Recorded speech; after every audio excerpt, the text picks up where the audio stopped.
Is distinctions between religion important when you're trying to establish whether there is a God or no God? Absolutely.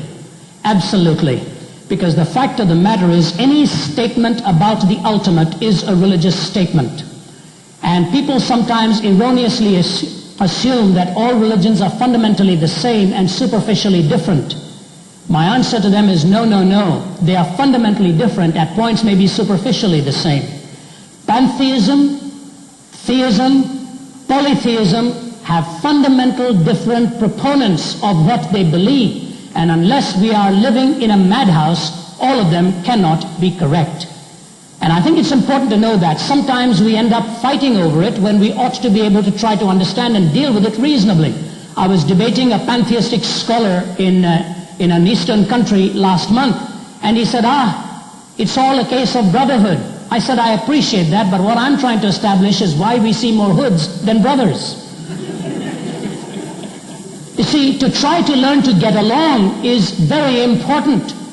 But if you do not establish that there's a criterion for truth, the meaning is no longer form of a real world. Now please follow this illustration very carefully. It is good to have pluralism in type of foods. If you want to eat American food, you want to eat Chinese food, you want to eat Mexican food, you want to eat Iranian food, if you're led of God and choose Indian food, whatever it is. You've got all these, I think it's good. It is good to have a plurality of dress options, provided it doesn't move into the moral question of modesty or immodesty. But when you come up with plural answers to the same question, please hear me now, the law of contradiction must address reality. If it does not, you cannot even challenge what I have just said, for to challenge it assumes the law of non-contradiction. That two opposite statements on the same subject both cannot be true. So it is pivotal that once we've established the reality of an absolute being, we try to find out the nature of this absolute being. And at that point we have to have at least 5 tests for truth. The cosmological test in origins. You've got to have the philosophical or the metaphysical test of internal consistency. You've got to have the pragmatic test of whether it works or not. You've got to have the community test, whether when the teachings are propounded, whether the community benefits from it in any meaningful sense. And lastly, whether it can withstand against scrutiny of contrary systems. So your question is a good one, and really is the nub of where theism is. Yes, sir.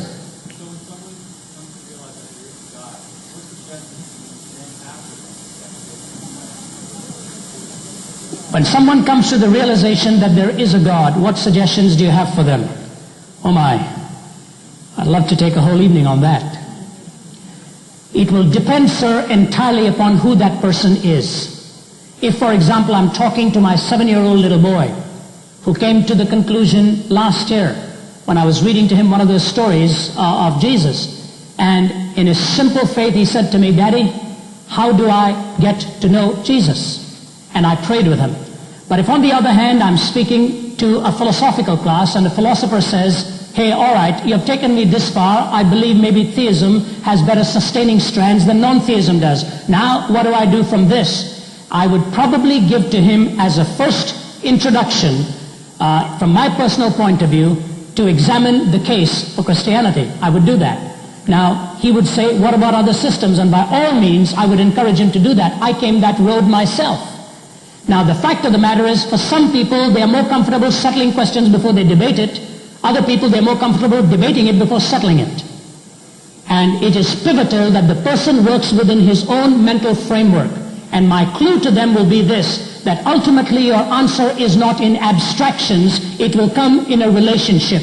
Tomorrow night, by the way, I'm going to be speaking on God and the problem of suffering. And if any one of you are free to join us for that, I'd be delighted for you to join us for that evening. Let me give you a simple personal illustration, if I may. My little girl, Naomi, when she was in a walker, I had been traveling around the globe for 5 weeks, and I'd not seen her for that long, and was really missing the family. We made our home in Toronto at that time.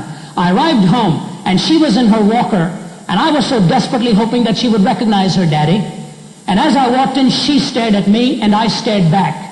And after about a minute's pause, she stumbled over towards my direction, shot her arms out into the air. And as I picked her up and wrapped my arms around her, she nestled on my shoulder with her arms around my neck. and her grandmother was sitting on the kitchen table as instantly her eyes would fill with tears. Here is a very important principle. The relationship phenomenon is a clue to meaning in life.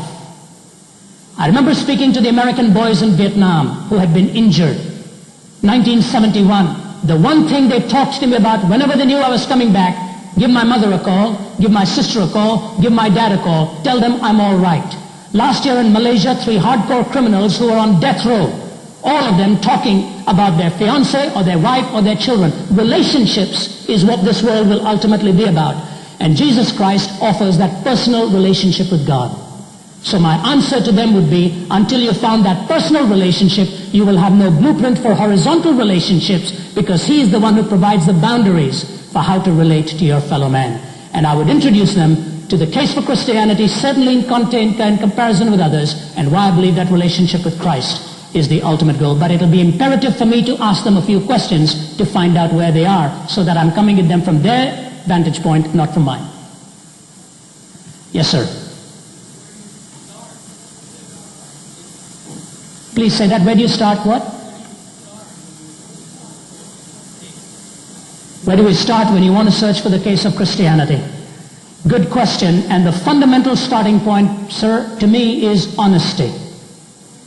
The Bible says, you shall search for me and find me when you shall search for me with all your heart. The psalmist says, and the apostle Paul says, that the heavens declare the glory of God, and the firmament shows His handiwork. There is no language nor speech, says David, where His voice cannot be heard. Now, if you were to give me the most simple illustration on that, I would start with where I believe God has spoken. He's spoken in His Word, the Bible. Voltaire said a long time ago, the Bible in 100 years will be a forgotten book. Good old Voltaire didn't know one of his homes would be bought up by the French Bible Society. And today more people have still read the Bible. Some of them don't even know how to spell Voltaire. He's come and gone. So I would propose to you to start with the Bible. And in the Gospel of John, the first verse says, in the beginning God. The Genesis says, in the beginning God. And the Gospel of John tells us that the Word was with God and the Word was God, as it tells us of who Christ is. I would take the Gospel of John and let the Word of God be its instructor. John Calvin was asked how he defended the Bible. He said, the same way I defend a lion, just let it out of the cage. And I would suggest that if you take the word of God with an honest heart. I became a Christian when I was 17 years old on a bed of suicide. I had no reason to live. And it was in that hospital room that somebody gave me that gospel. And sir, it transformed me, and the reason I'm standing before you today is because I believe the most important thing I could give to this world is the person of Christ and what I found in Him. And let Him speak to you through His truth. After all, when Jesus left this world, there were only 120 followers, 1 in 30,000 in Palestine. Today more knees are bent in His name than any other. Malcolm Muggeridge said this, I found fame, I found money, I found power. People quote my name. Malcolm Muggeridge used to have the vilest pen of any British humorist until he found Christ and wrote the book Jesus Rediscovered. Somebody said he should have called it Muggeridge Rediscovered. And in that he said, I count all this but nothing, indeed a positive impediment, when measured against one draught of that living water that Christ gives to the spiritually thirsty. So I urge you to be honest, and I urge you to turn to the Word of God. Now I'll say this, if any one of you are very interested, I have a whole series of tapes on the subject, on why I believe Christ to be the way to God. And any articles in any way that I can help, I would highly recommend a book that one of my classmates had written called Scaling the Secular City, A Defense of Christianity. For many of you who are prolific in the scientific field, you'll find some outstanding things here worth considering. New stuff, old stuff, hashed. It is the best single volume in the defense of the Christian faith I have ever read. He got his doctoral degree from the University of Southern California and wrote on universals, qualities, and quality instances, a defense of realism. So there's an apologetic suggestion, but the Word of God is the primary source. And if you'll just say, Christ, reveal yourself to me as I read this, I believe He will. And you will find Him to be the truth. I'll take one last question. We have 4 minutes to go.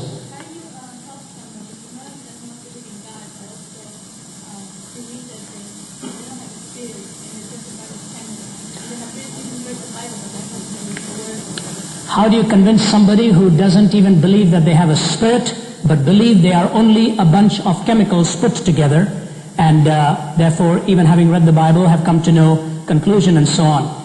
I think it is very important, first of all, to know that you and I don't do the convincing. God does. If I had to depend upon myself to do the convincing, I'll go back to hotel management. Because you can win an argument but lose the person. That's the first thing. The second thing is, I believe it is not only important to answer questions, it is also important to ask the right question, not only to answer his questions, but to ask him questions.